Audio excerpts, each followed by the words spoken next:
AITA for telling my ex to get a lawyer after she revealed my daughter isn't mine? My ex-wife, Jessica, and I divorced 3 years ago.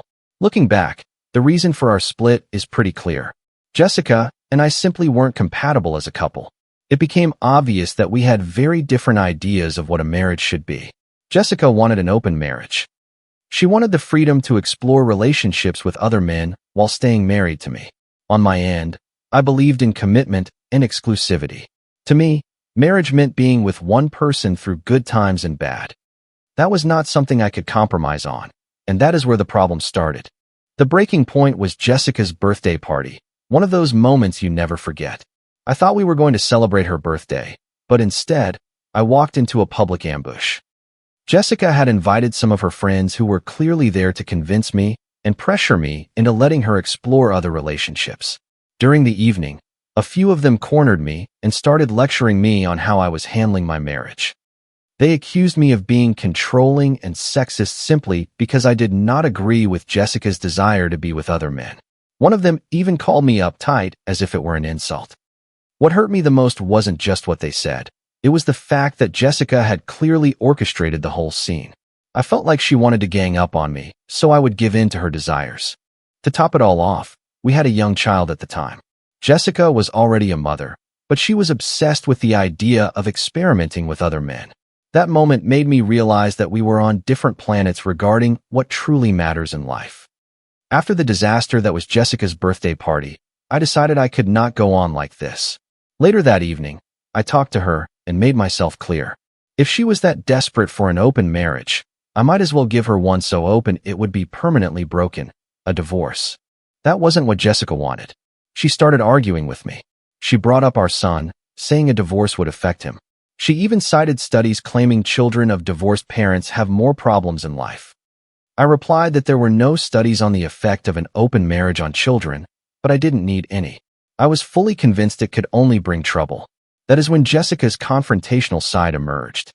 She began making threats, saying that if I divorced her, she would do everything to turn our son against me. She hinted that she would manipulate him into believing I was the bad guy who hurt and abandoned her. If the mere fact that she wanted an open marriage wasn't enough to justify a divorce, her threats certainly were. It became obvious I could not stay with this woman. I wasn't afraid of her threats.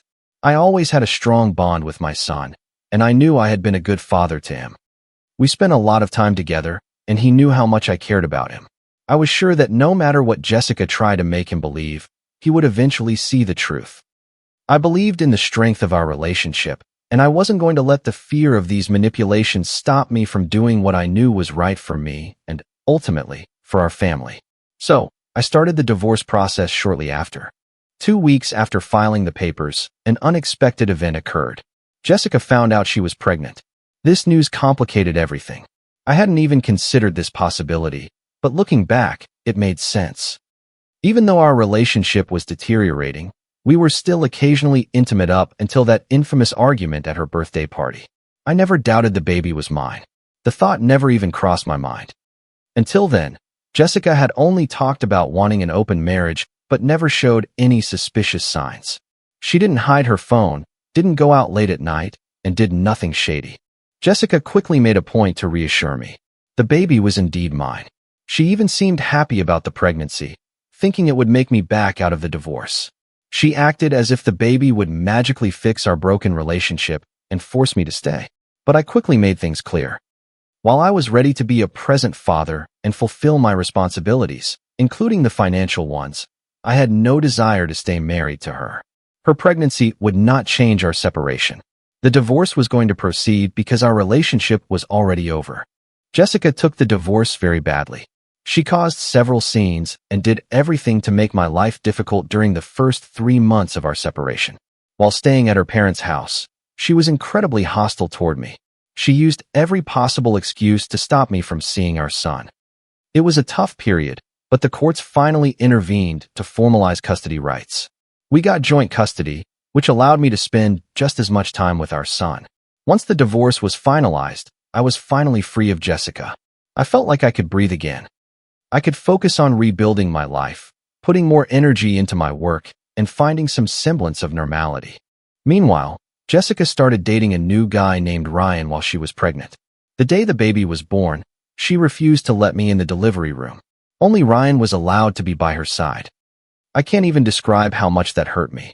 No matter what had happened between Jessica and me, I wanted to be there for such an important moment, but she completely shut me out. Nevertheless, after the baby was born, I followed the court orders and started paying child support for my son and my new daughter. Despite everything that had happened, I was determined to provide for my children and be involved in their lives. During this time, Jessica and Ryan's relationship moved at an astonishing speed. Only a few months after the divorce was finalized, they got married. I have to admit I was surprised by how fast everything happened, especially since Jessica had just had a baby. Ultimately, it was no longer my concern. Over the past 2 years, Jessica and I have had very little contact, and honestly, that is a good thing for both of us. We only communicate through a co-parenting app, and even then, it is strictly for logistics related to the kids. Other than that, we are completely out of each other's lives. I hired a nanny solely to handle the drop-offs and pickups of the children between Jessica's house and mine. The nanny manages that, which allows me to not see Jessica at all, and it helps keep the peace. I need to mention something. For a while now, my son has been regularly complaining about how he and his little sister are treated by Jessica and her husband. He told me they clearly favored his sister. According to him, Jessica and Ryan put more effort into taking care of her. They bought her more expensive gifts, gave in to her requests more easily, and were more attentive to her needs. Meanwhile, my son was treated differently, as if he didn't matter as much. I tried to talk to Jessica about it a few times. I approached her calmly, hoping she would make an effort to improve things for our son. Every time I brought it up, she shut the discussion down. Either she completely denied it, or she told me I was exaggerating and our son was imagining things.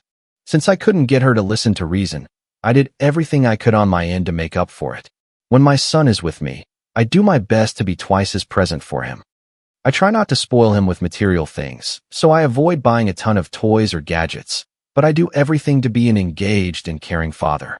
For example, I block out entire days just to do his favorite activities or spend quality time together.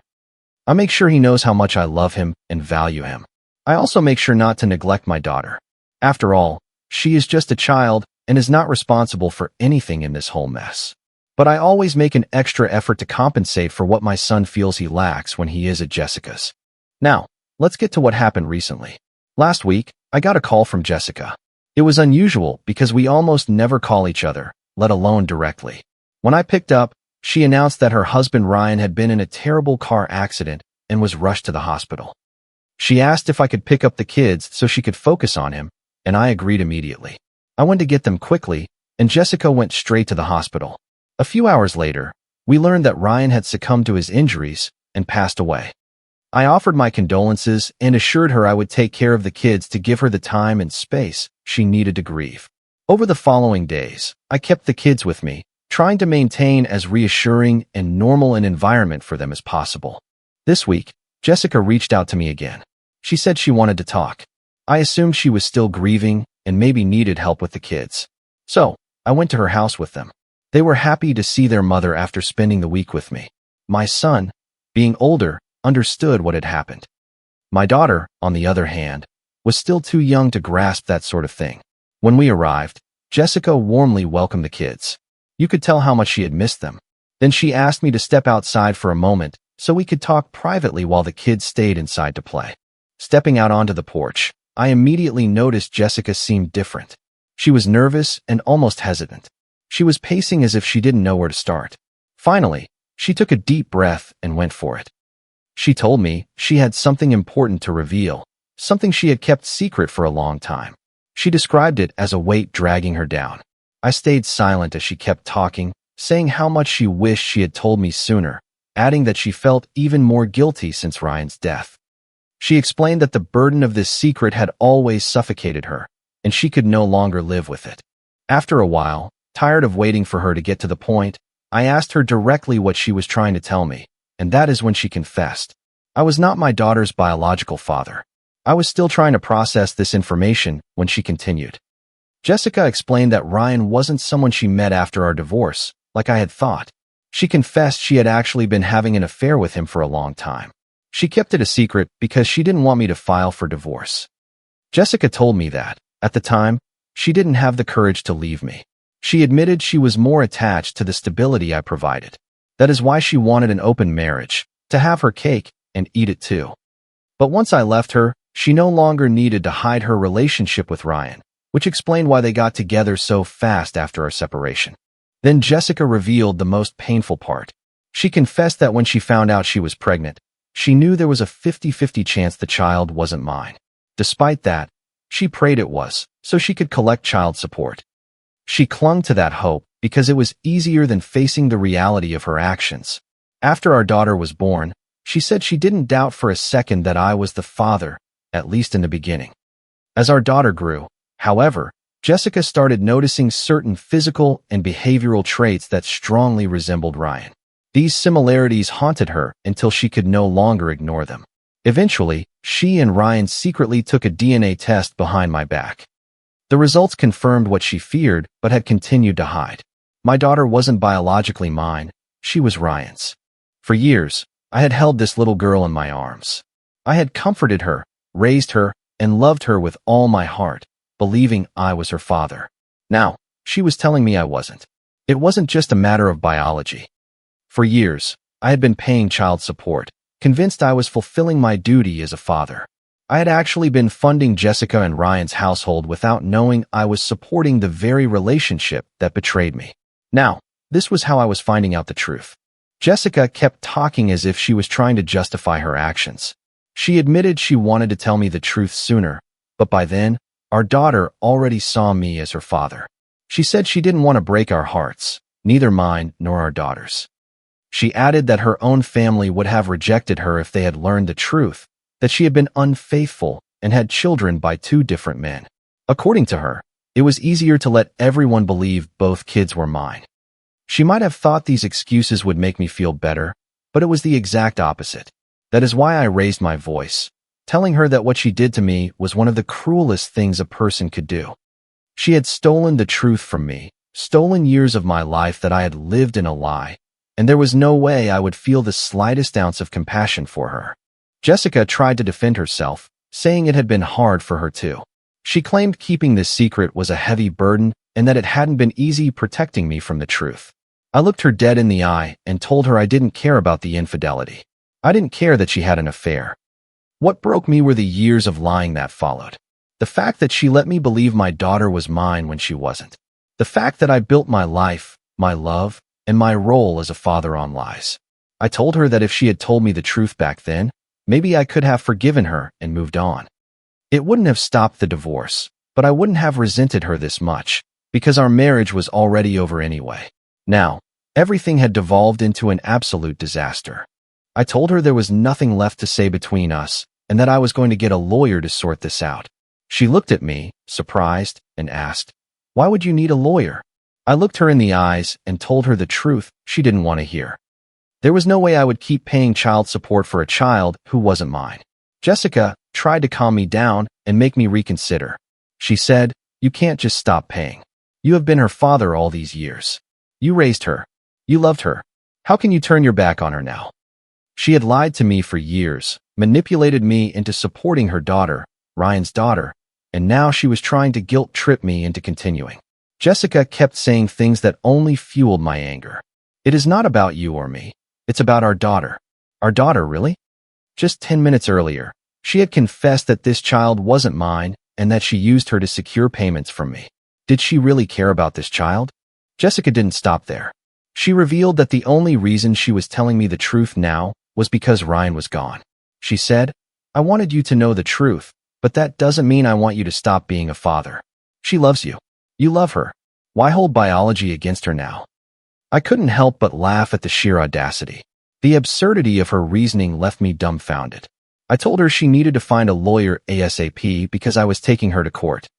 She tried to guilt me by saying I was destroying everything, that her daughter needed my support every month, especially now that she was a widow and unemployed, needing to provide for her 2 children. That is not my problem. You and Ryan created this mess. Now it is up to you to clean it up. He was gone, and I felt he got off easy. Yes, I didn't care about criticizing someone who had passed away. It doesn't erase the fact that he was just as guilty as Jessica. She kept begging, but I didn't have a single ounce of pity left to give. I didn't waste another second at Jessica's house. I took my son. My daughter was sleeping, so I left her with her mother and said a quick goodbye to Jessica. She was crying, standing on the doorstep, begging me not to let it end like this. Visibly panicking, she has been texting me nonstop ever since. She begs me to think of her daughter, not to abandon her or destroy her world with a selfish decision. She begs me not to go see a lawyer. She keeps reminding me how devastating it will be for her daughter to learn that not only is Ryan, her biological father, gone, but the man she always called Dad wasn't really her father either. I feel awful. The thought of seeing Jessica, or even my daughter right now, is unbearable. I feel like I am the bad guy in what is happening to this little girl, even though I don't even know what to call her anymore. At the same time, it is such a complicated situation. Update 1. I completely agree with the comments saying Jessica only confessed the truth to try and get me to keep paying child support for her daughter, Ryan's daughter, even though they both knew the truth all along. She acts as if she has the right to expect things to continue as before, but I can't let this slide. I am completely overwhelmed. I feel a crushing mix of anger, confusion, and sadness that I just can't process.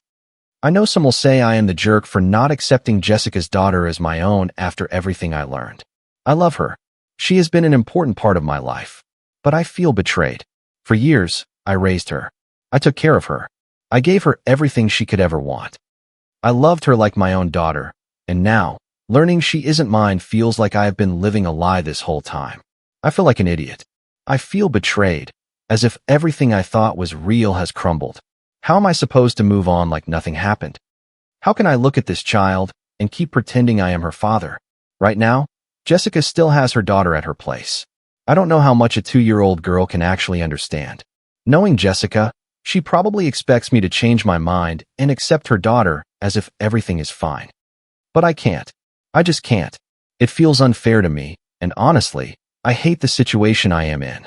I hate having to deal with this, and I hate everything Jessica caused out of pure selfishness. At this point, I plan to meet with a lawyer very soon to explore my options. I need to figure out my next steps and what is best for me and my son.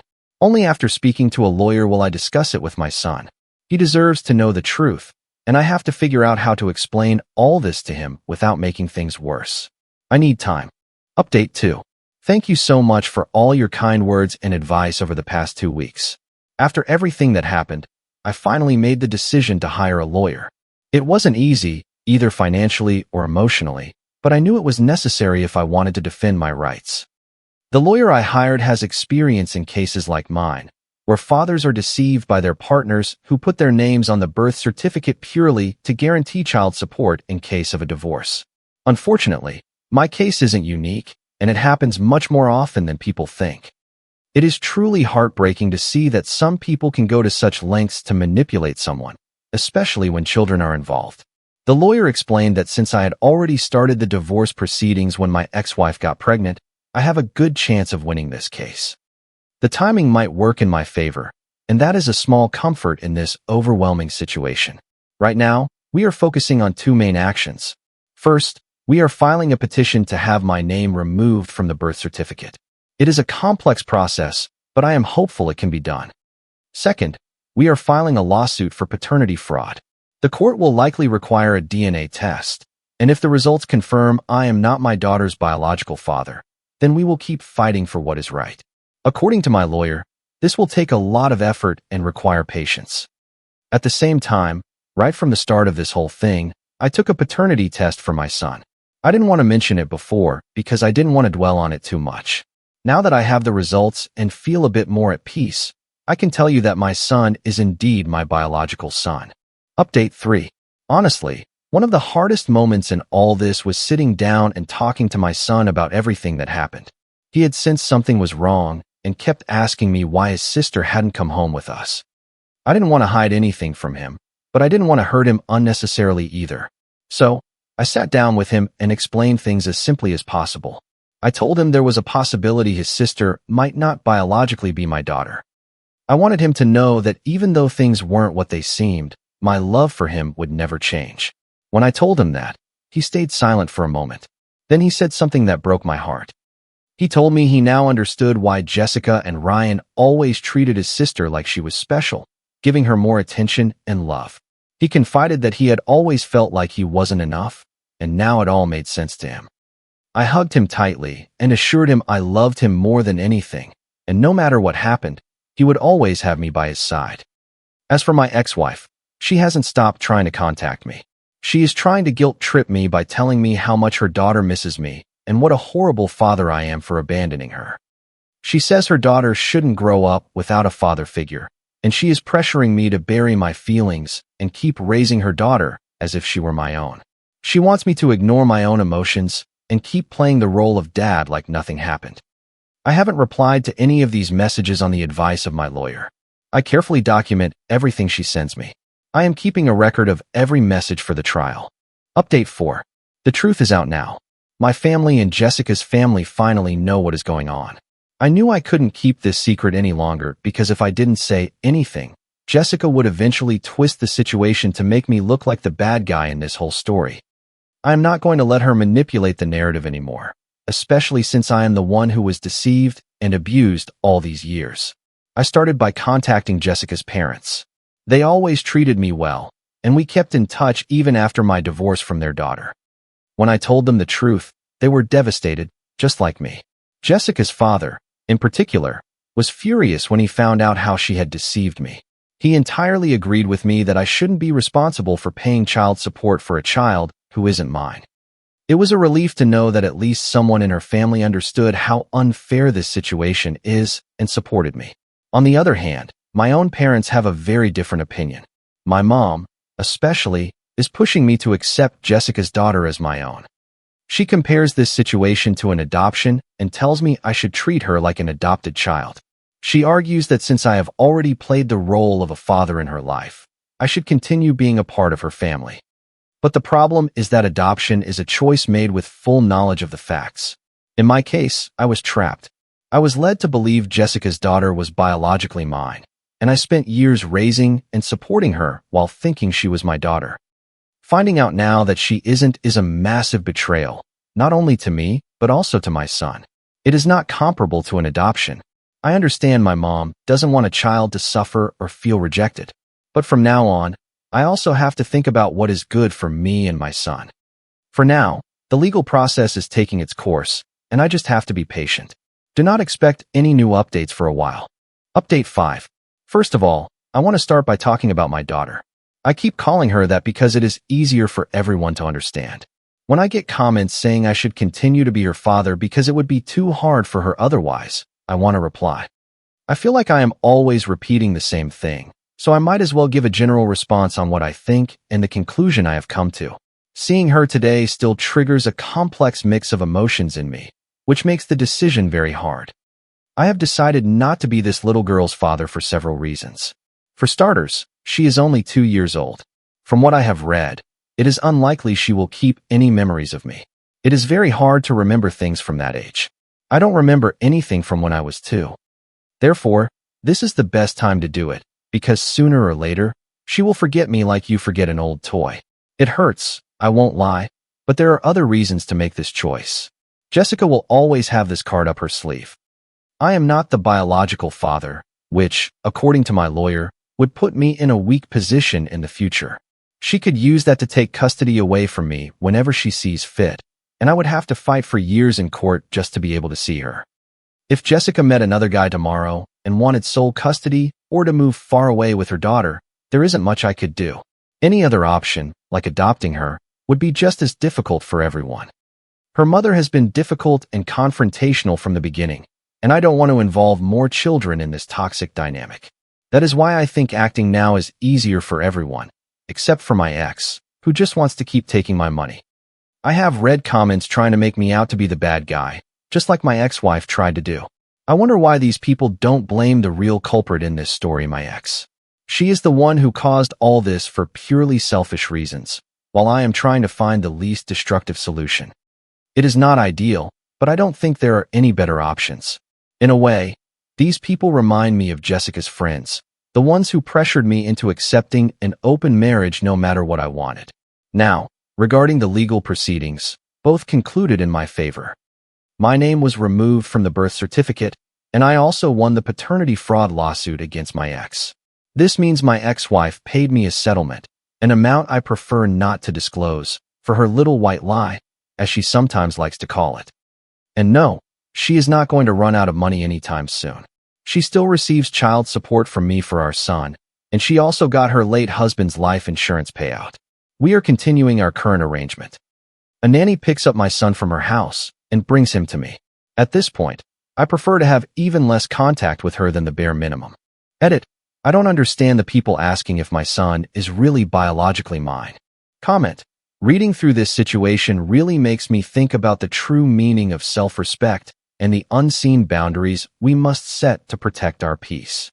Sometimes walking away from a toxic dynamic is the kindest thing you can do for yourself and for the people who truly rely on you. It takes immense courage to face a painful truth instead of continuing to live inside a comforting lie. Choosing to protect your mental health is not an act of selfishness, but a necessary step toward genuine healing. I hope this reminds you that you always have the right to step back from situations that drain your spirit or violate your core values. True kindness does not mean allowing others to take advantage of your big heart again and again. We all deserve a life built on honesty, mutual respect, and genuine connection. Please take a moment today to reflect on your own boundaries and make sure you are treating yourself with the dignity you deserve. I would love to hear your thoughts on how you practice self-care and protect your peace in the comments below. If you like the stories, don't forget to leave a comment and support the channel by subscribing. See you in the upcoming stories.